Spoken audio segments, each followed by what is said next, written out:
Hello students, in today's lecture on motion in a plane, we shall discuss uniform circular motion. Uniform circular motion, सीधी सी बात है, जब कोई object circular path में move करता है तो उसे सर्कुलर मोशन कहते हैं। जैसे फैन है, सीलिंग फैन या टेबल फैन, उसकी जो विंग्स हैं वो कैसे मूव करती हैं, सर्कुलर मोशन है। हालांकि प्योरली हम उसको रोटेशनल मोशन भी कहेंगे।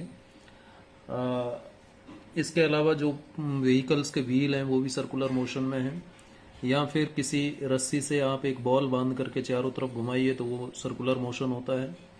तो when an object follows a circular path, जब कोई ऑब्जेक्ट एक सर्कुलर पाथ फॉलो करता है, ठीक है, कांस्टेंट स्पीड के साथ, यानी जब भी कोई ऑब्जेक्ट सर्कुलर पाथ में होगा तो उसकी स्पीड कांस्टेंट होगी, तो जो मोशन होगी ऑब्जेक्ट की वो कैसी कहलाएगी, यूनिफॉर्म सर्कुलर मोशन कहलाएगी। यानी स्पीड यूनिफॉर्म रहती है, इसलिए इसको यूनिफॉर्म सर्कुलर मोशन कहा जाता है। बट रिमेंबर, हमेशा ध्यान रखिए कि यूनिफॉर्म सर्कुलर मोशन में वेलोसिटी कांस्टेंट नहीं होती। तो वेलोसिटी कांस्टेंट नहीं होने का मतलब क्या है कि वेलोसिटी का डायरेक्शन कंटिन्यूअसली चेंज होता रहता है। जैसे आप किसी ऑब्जेक्ट को मूव करोगे ऐसे सर्कुलर पाथ पर, तो आप देखिए जरा, इस सर्कुलर पाथ पर जब ऑब्जेक्ट को आप मूव करोगे तो यहाँ पर वेलोसिटी का डायरेक्शन ये है। टेंजेंट ही तो आपको वेलोसिटी का डायरेक्शन देता है। किसी पर्टिकुलर पॉइंट पर आप टेंजेंट ड्रॉ कर दीजिए, वो आपको वेलोसिटी का डायरेक्शन देगा। तो देखिए आप, हर एक हमने डिफरेंट पॉइंट्स पर टेंजेंट ड्रॉ किए और ये टेंजेंट्स जो है वेलोसिटी का डायरेक्शन दे रहे हैं। तो अलग अलग जगह वेलोसिटी का डायरेक्शन अलग अलग जगह है। इसका मतलब वेलोसिटी की डायरेक्शन बदल रही है। तो जब डायरेक्शन बदलता है तो वेलोसिटी बदलती है, ये हम जानते हैं। लेकिन मैग्नीट्यूड सेम है, इसलिए स्पीड तो कांस्टेंट रहेगा, but there is a change in direction, so we say that velocity is changing. Velocity is changing, और जब वेलोसिटी चेंज होती है तो वो मोशन एक्सिलरेटेड मोशन कहलाता है। कैसा मोशन कहलाता है? एक्सिलरेटेड मोशन कहलाता है। तो when an object, circular motion का मतलब क्या है कि जब कोई ऑब्जेक्ट सर्कुलर पाथ में कांस्टेंट स्पीड से मूव करता है तो उसे हम सर्कुलर मोशन कहते हैं। In this motion speed remains uniform और constant throughout the motion. इसमें स्पीड पूरे मोशन में कांस्टेंट रहता है, यूनिफॉर्म रहता है, but the velocity changes its direction.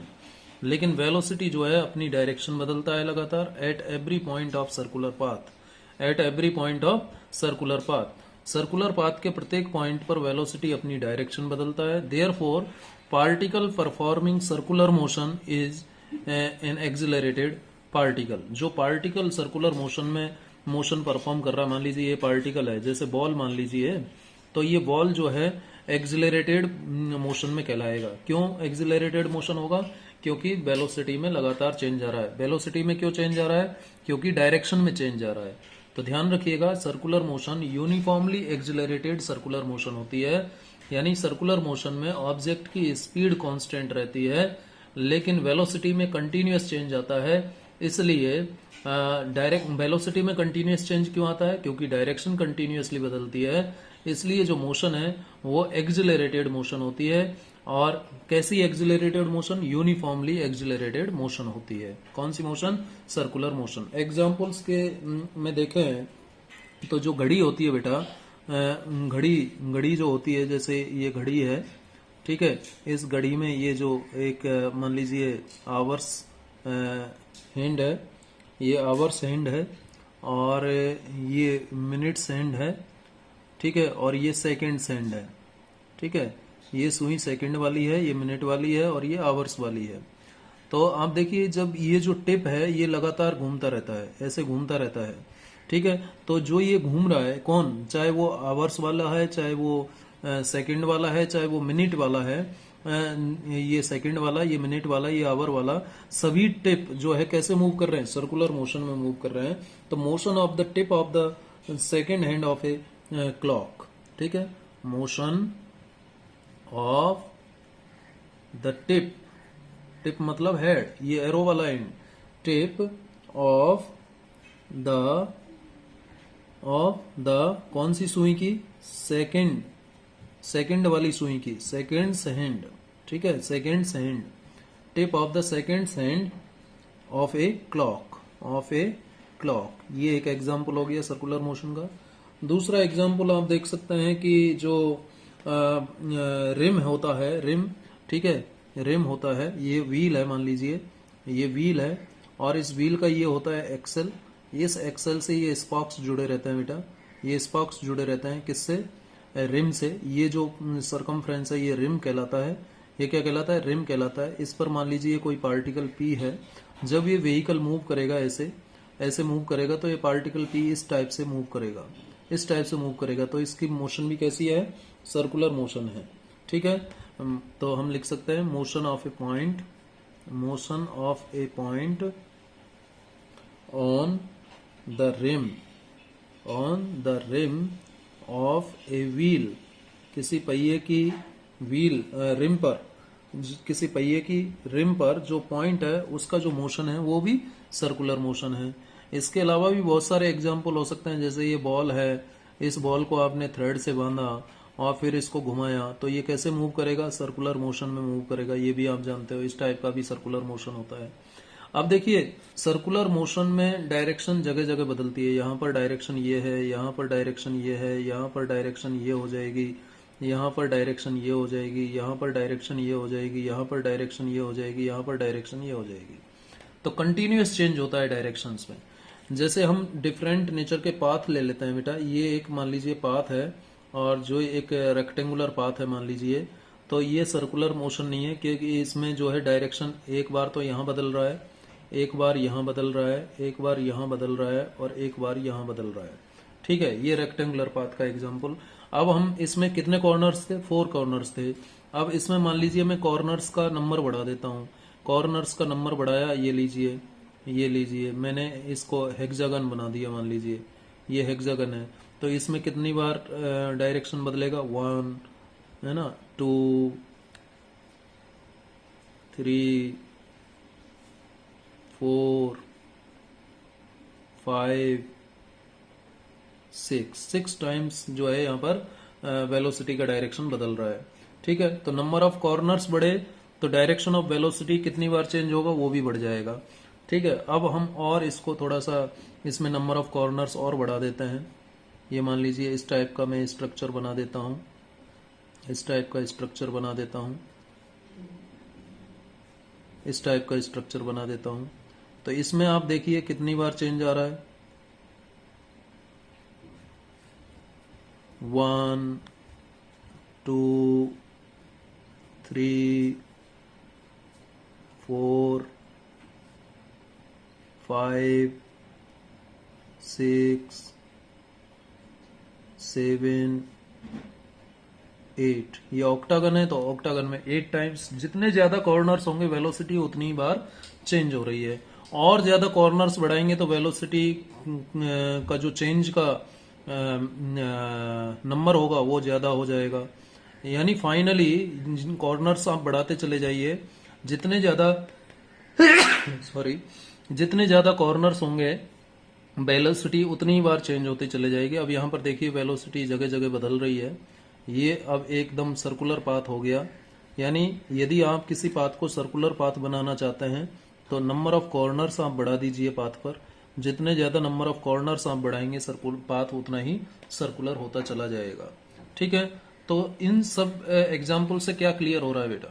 From above diagrams it is clear that increase in the number of sides, मतलब corners, जितनी ज्यादा साइड्स होंगी किसी भी स्ट्रक्चर में, ठीक है, वो उतनी ही बार डायरेक्शन इंक्रीज होगा।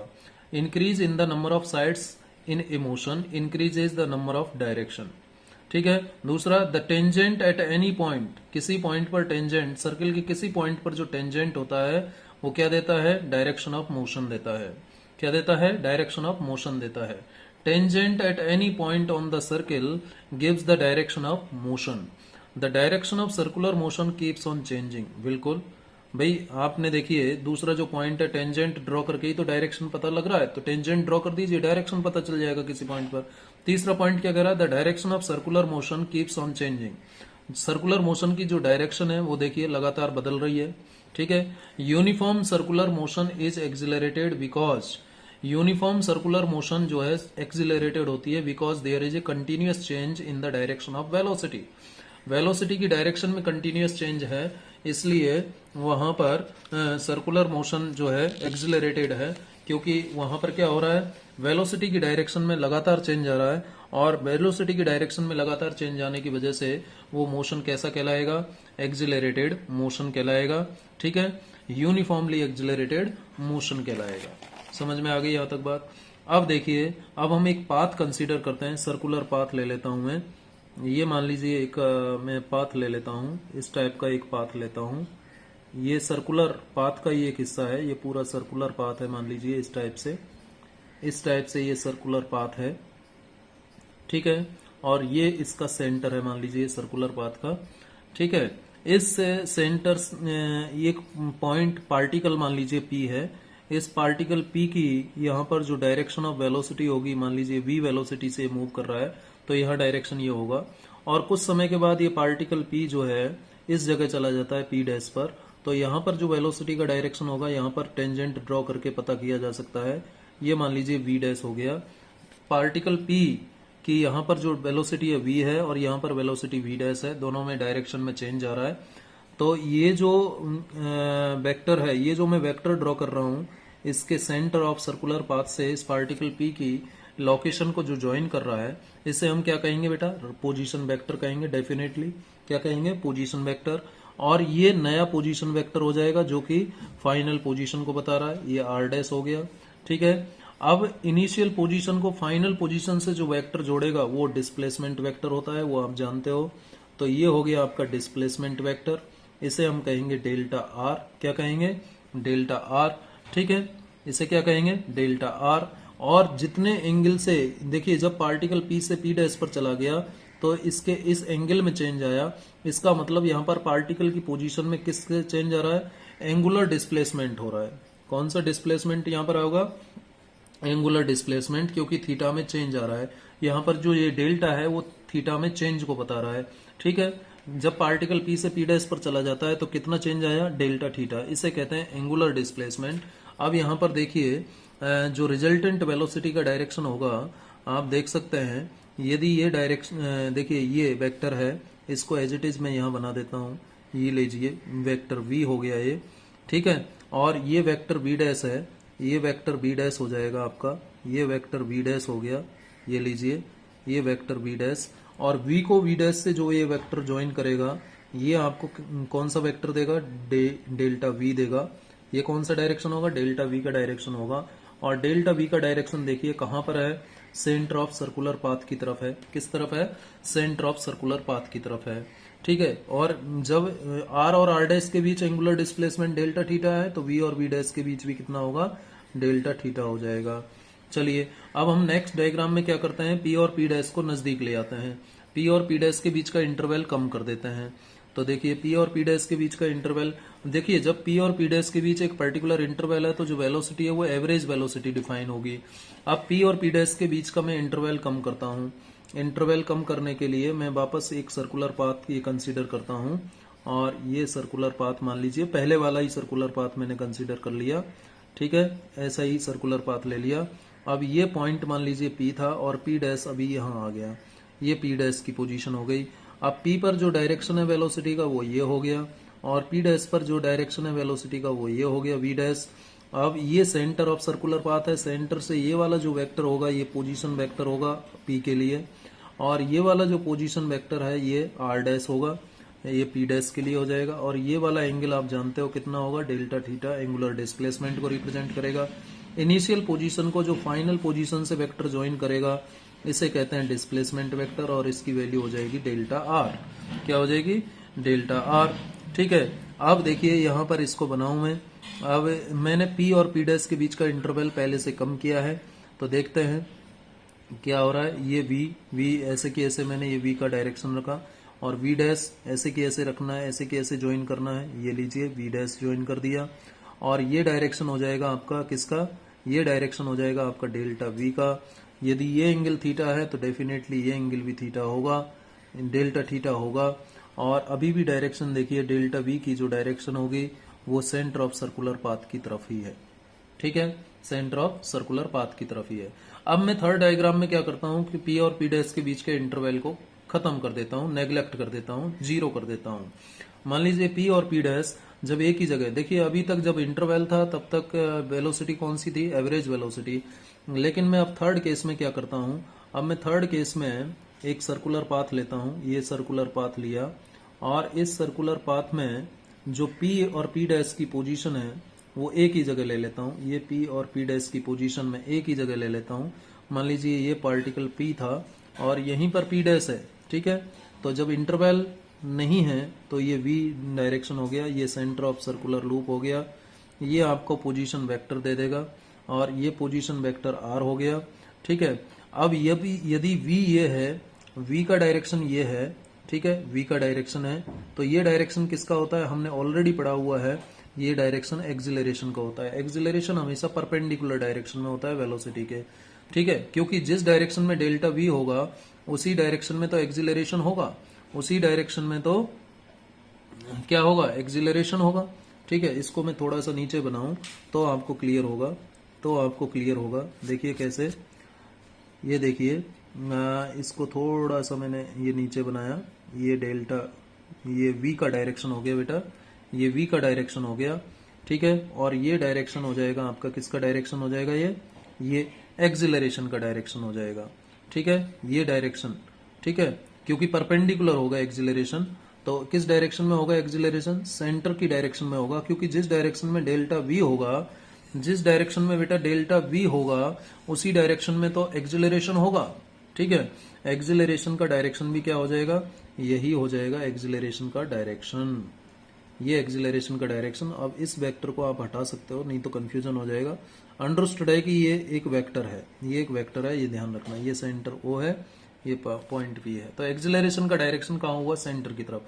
तो ऐसा एक्सिलरेशन जिसका direction centre of circular path की तरफ है उसे हम सेंट्रीपिटल एक्सिलरेशन कहते हैं। क्या कहते हैं, सेंट्रीपिटल एक्सिलरेशन कहते हैं।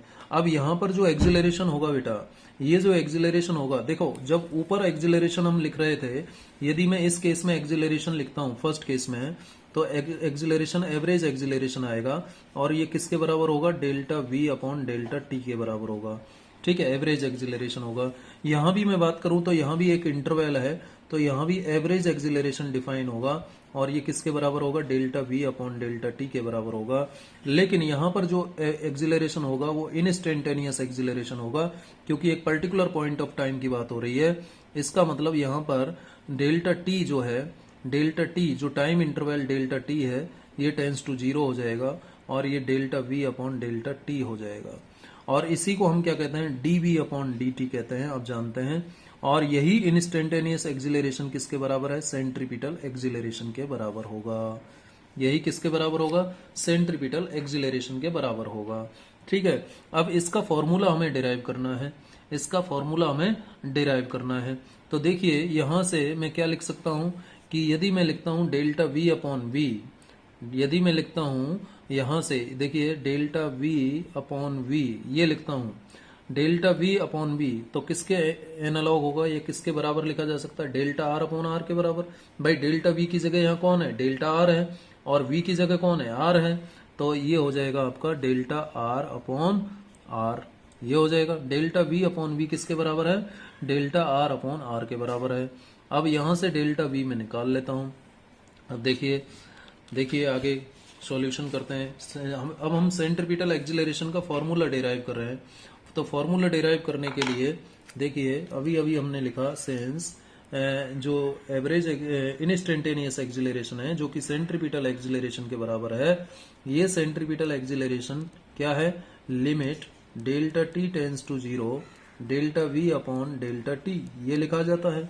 यही तो लिखा है बेटा ये हमने, देखो जरा, ये इसी इक्वेशन का यूज कर रहा हूं मैं, क्योंकि ये ए इंस्टेंटेनियस जो है यही तो एसी है, यही तो आपका सेंट्रीपिटल एक्सिलरेशन है, क्योंकि इसका डायरेक्शन सेंटर की तरफ है। तो ऐसा एक्सिलरेशन जो कि सेंटर ऑफ सर्कुलर पाथ की तरफ डायरेक्टेड होता है उसे सेंट्रीपिटल एक्सिलरेशन कहते हैं, और वो एक्सिलरेशन जो कि सेंटर से दूर बाहर की तरफ लगता है उसे सेंट्रीफ्यूगल एक्सिलरेशन कहते हैं। ये बात आप जानते होंगे। तो ये सेंट्रीपिटल एक्सिलरेशन है, कौन सा एक्सिलरेशन है, centripetal, centripetal acceleration, centripetal acceleration. Centripetal acceleration का मतलब क्या है, यहां आप लिख भी लें, ध्यान रहेगा, centripetal acceleration, centripetal acceleration. Centripetal acceleration जिसको आप ए सी से रिप्रेजेंट करते हो, ये क्या होता है? एन एक्सिलरेशन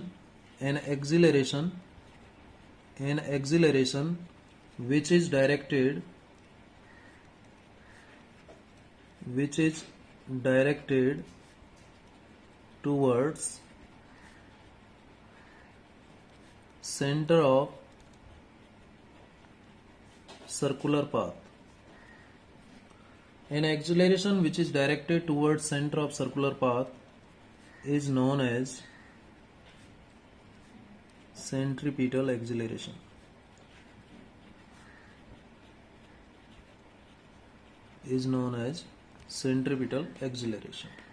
ठीक है, तो इसी सेंट्रीपिटल एक्सिलरेशन का फॉर्मूला अब देखिए, डेल्टा वी की वैल्यू अभी अभी हमने लिखी, डेल्टा वी अपॉन वी किसके बराबर आ रहा था बेटा? Delta are upon r. और यहां से डेल्टा वी का वैल्यू यदि आप निकालना चाहो तो क्या आ जाएगा? v into delta are upon R, ये लिखा जाएगा। ठीक है, v into delta are upon R. चलिए रखिए इसको।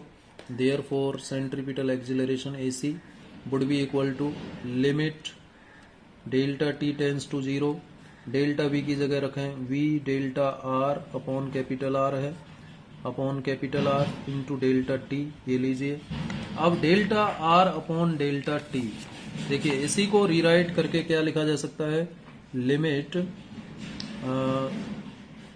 इसी को थोड़ा सा ऐसे लिखिए, v अपॉन आर को पहले लिखिए और लिमिट किस पर अप्लाई होगा? Limit delta T tends to 0 delta are upon delta t, इस पर लिमिट अप्लाई होगा। और इसे आप जानते होंगे, व्हाट इज दिस? ये जो मैंने ब्रैकेट में लिखा है ये क्या है, जरा बता दीजिए। v अपॉन आर, ये क्या है बेटा? ये वेलोसिटी है। ये क्या है? वेलोसिटी है। इंस्टेंटेनियस वेलोसिटी इसे कहते हैं, जिसे v से रिप्रेजेंट किया गया। तो यहां से ये क्या आ जाएगा? v square upon r. तो ये सेंट्रीपिटल एक्सिलरेशन का फॉर्मूला निकल के आ गया। ये सेंट्रीपिटल एक्सिलरेशन का फॉर्मूला निकल के आ गया। ठीक है, अब लेकिन हमें इसको एंगुलर वेलोसिटी की टर्म में निकालना है, क्योंकि यहां पर एंगुलर डिस्प्लेसमेंट है। देखिए एंगुलर डिस्प्लेसमेंट आ रहा है, तो एंगुलर डिस्प्लेसमेंट की टर्म में हमें इसको डिफाइन करना है, एंगुलर वेलोसिटी की टर्म में डिफाइन करना है। तो देखिए कैसे डिफाइन करेंगे। हम कह सकते हैं सिंस एंगुलर वेलोसिटी, क्योंकि जब सर्कुलर मोशन है तो डिस्प्लेसमेंट एंगुलर डिस्प्लेसमेंट है, तो एंगुलर वेलोसिटी ओमेगा बराबर क्या होगा? Delta theta upon delta t होगा, यानी change in angle with respect to time. ये एंगुलर वेलोसिटी कहलाता है। Angular displacement upon angular time, delta theta angular displacement है और डेल्टा टी टाइम है, तो ये एंगुलर वेलोसिटी। जैसे कि लीनियर वेलोसिटी में लीनियर डिस्टेंस अपॉन टाइम होता है, तो वैसे ही एंगुलर वेलोसिटी में एंगुलर डिस्प्लेसमेंट अपॉन टाइम होता है। ठीक है, अब जो v है, v किसके बराबर था? v की जो वैल्यू है, यदि हम इंस्टेंटेनियस वेलोसिटी की बात करें, v की जो वैल्यू है तो delta R upon delta T, average velocity ले लें, एवरेज वेलोसिटी है। और यदि इंस्टेंटेनियस वेलोसिटी लेता हूं तो D R upon D T हो जाएगा। वैसे ही यहाँ पर ये एवरेज एंगुलर वेलोसिटी है, एवरेज एंगुलर वेलोसिटी होगी ये। और यदि एंगुलर वेलोसिटी निकालूं इंस्टेंटेनियस तो इसे D theta upon D T लिखेंगे, D theta upon D T लिखेंगे। तो इस D theta upon D T, अब यहां से देखिए डी आर की वैल्यू क्या आ जाती है। यहां से हम देखें तो डी आर की वैल्यू क्या आएगी? डी आर की जो वैल्यू होगी वो क्या होनी चाहिए? v इज इक्वल टू इसको क्या लिख सकते हैं? डी आर कैसे निकालें भाई? Omega is equal to D theta upon D T है, omega is equal to D theta upon D T है। ठीक है, omega is equal to D theta upon D T, तो आर इंटू डी थीटा, ये हो जाएगा R into D theta, R into D theta. इसके लिए हमें डायग्राम देखना पड़ेगा बेटा। देखिए इस डायग्राम में ये डी थीटा किसके बराबर होगा? ये तो रेडियस होगी आर, और एंगल इज इक्वल टू क्या होता है? Arc upon radius. तो angle is equal to arc, arc क्या है? डेल्टा आर लिया जाएगा आर्क, और अपॉन रेडियस क्या हो गया? आर हो गया। रेडियस क्या हो गया? आर हो गया। तो डेल्टा आर अपॉन आर, या फिर आप इसे कह सकते हो PP dash is arc, PP dash is arc, और PP डैश को आप कुछ मान लीजिए, ठीक है, PP डैश को हम कुछ मान सकते हैं। तो देखिए यहाँ पर लिखेंगे आप, एक्चुअली हम इस सेंट्रीपिटल एक्सिलरेशन को एंगुलर डिस्प्लेसमेंट की टर्म में लिखना चाह रहे हैं, एंगुलर वेलोसिटी की टर्म में लिखना चाह रहे हैं। तो देखिए, सिंस एंगुलर डिस्प्लेसमेंट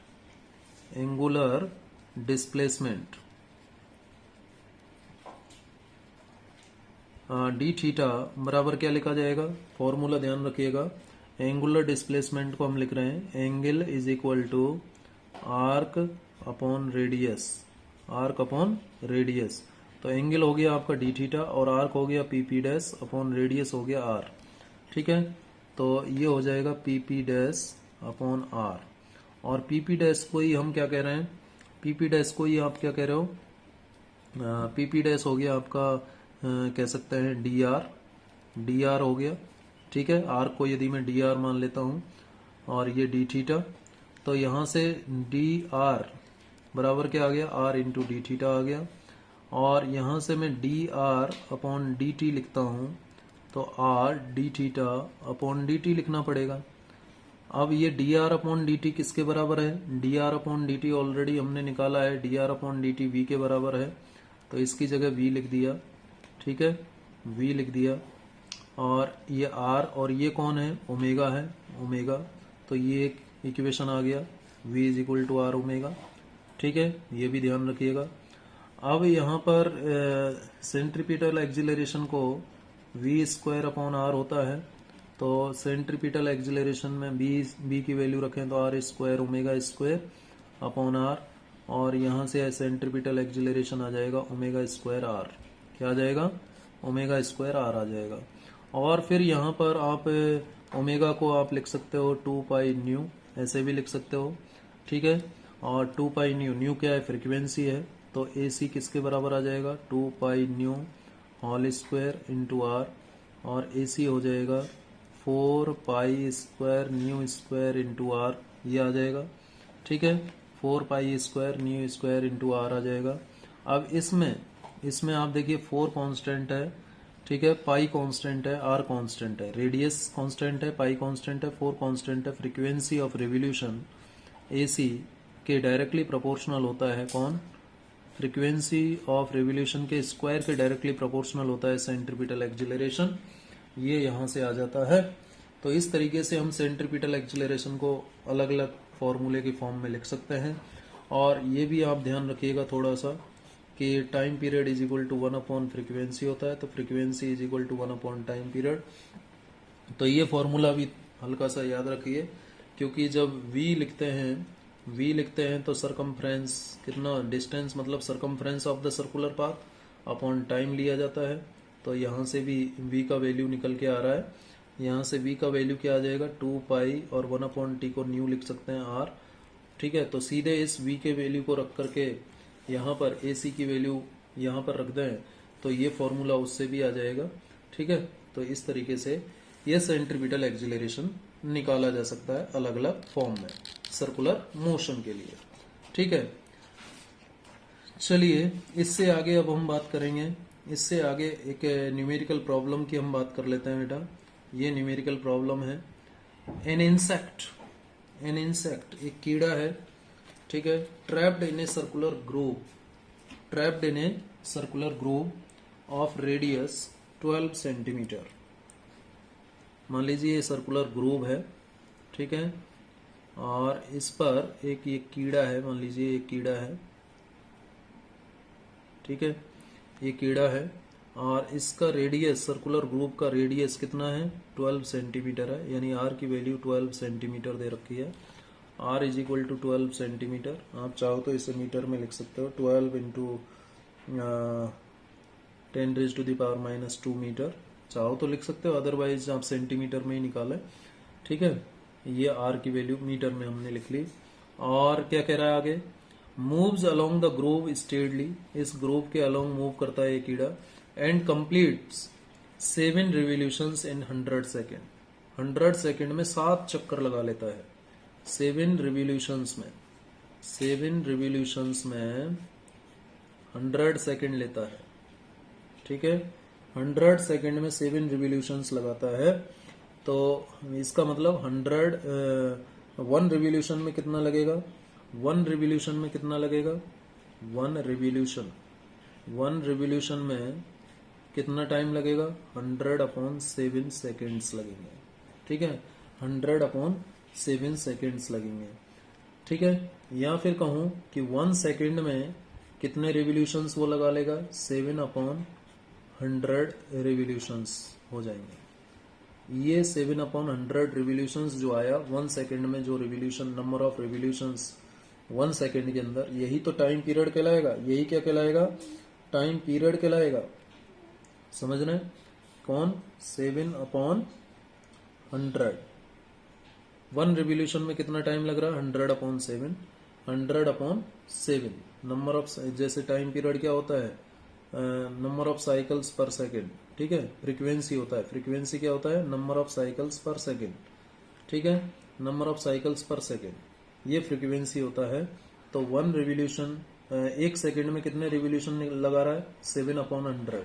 7/100 एक रिवोल्यूशन में, तो टी क्या आ जाएगा, 100/7 हो जाएगा। तो टी का जो वैल्यू होगा, टी का जो वैल्यू होगा वो कितना हो जाएगा बेटा, टी का वैल्यू हो जाएगा आपका 100/7।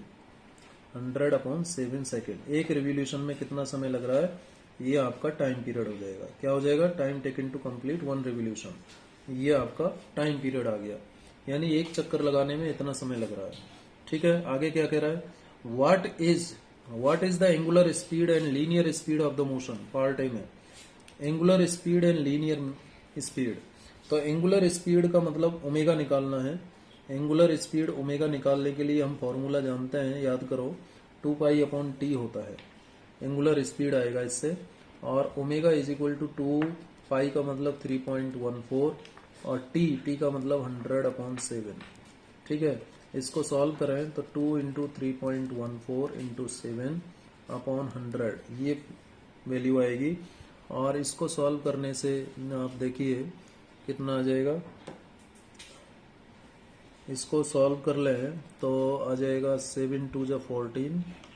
ठीक है, या फिर ऐसे लिख लें 6.28 × 7/100।